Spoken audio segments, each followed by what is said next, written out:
In today's tutorial, I'm going to be showing you how you can turn your crochet flowers and leaves into a brooch.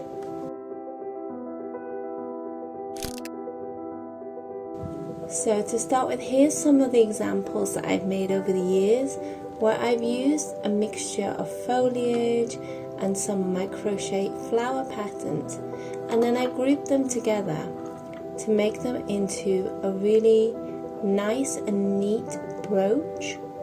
And this is a really easy technique which you can do with any crochet flowers that you've made, and they also make forever button flowers which you can make for weddings.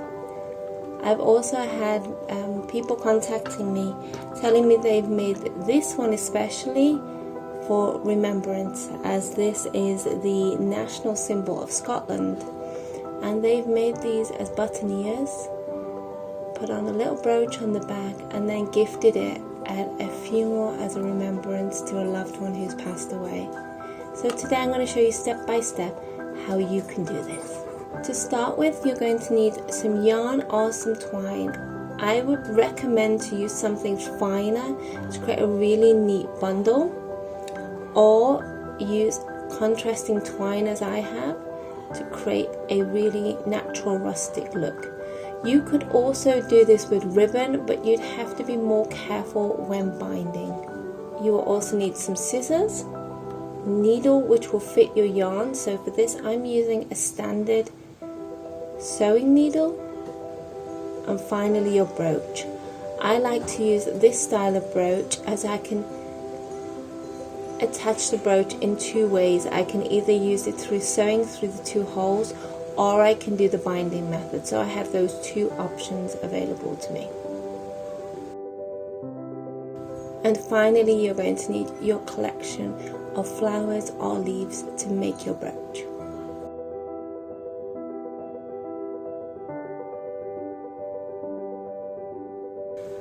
So to start with, you're going to need to collect your flowers and leaves, and I like to start with the flowers first,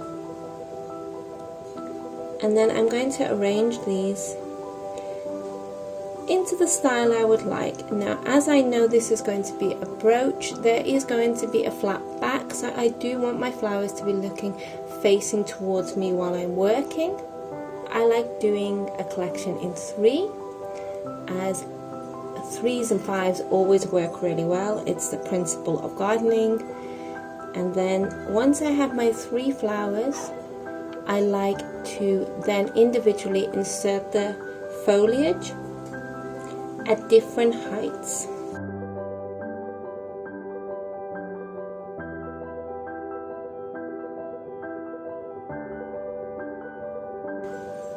Now I know as I'm doing this, things are going to move. This is just a provisional layout for me right now, because I will be binding and things will move, but it's just for me to get an idea of where I want my leaves, how high I want the heights and the differences between everything. That I'm quite pleased with that. So now I've got my collection in place, I'm going to keep hold of this, and I'm going to choose which yarn I'm going to use. So I'm actually going to use the darker yarn. So I'm happy with my layout. I have got my thread I'm going to use, and first of all I'm going to put the tail to the bottom. I'm going to create like a little loop here at the top, which I'm going to use later on. And I want to start my binding about here. So I'm going to make sure my loop is still above my binding. So I'm going to hold this down, and I'm going to gradually bind those together. And the first one I do quite loose.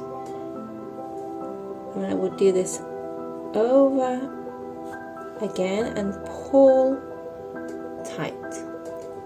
And I've still got my loop here, and I'm going to just gradually go down, covering all the stems.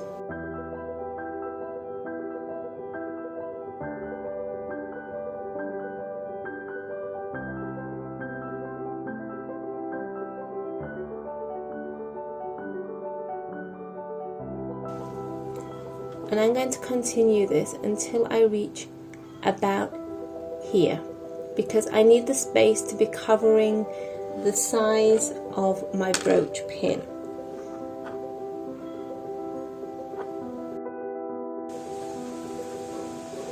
So I've reached my desired length, and I know that my brooch can be sewn into that space. So next what I'm going to do is I'm going to cut my thread and leave at least 50 centimeters. Thread my yarn onto my needle. Next I'm going to lay my brooch, and I want the pin facing the bottom. I'm going to hold that in place. And now with my needle, I'm going to thread my needle through to the middle to catch this loop. I may have to remove this first, but I have an idea of where that loop is now. Put it in position and catch the hole.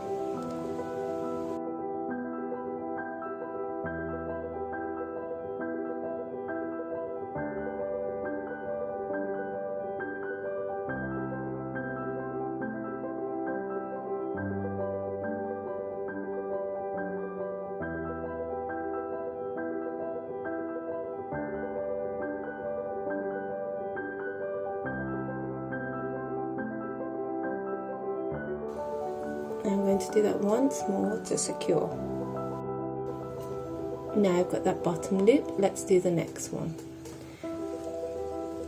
So I like to thread the needle up through the back.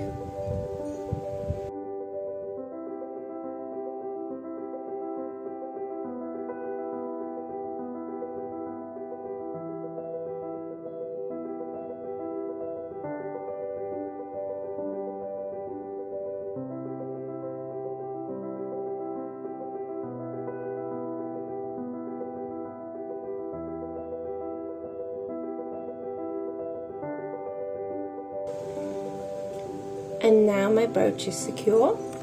I'm going to close the pin.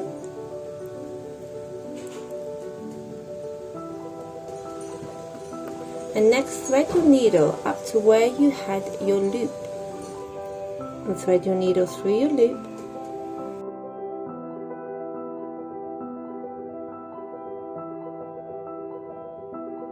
You can pull on the tail and it will pull your loop into the center of your wrapping. Now you can snip off the two ends. Now my button is secure. I will rearrange my flowers in my pre-defined areas, and take your time with this. You can mess with this and bend your flowers and your wires into your desired space, and I like to make sure that it is flat against the back, because this is going to be against the body or a shirt or a suit, and then my other. It's as simple as that. Just take your time and you'll create a very professional boutonniere or brooch with just a few minutes of sewing. I will leave a link below for these patterns. Most of these are free and you can access those via my website and make them yourself. So I'm going to leave you now, and I will see you in the next video. Bye!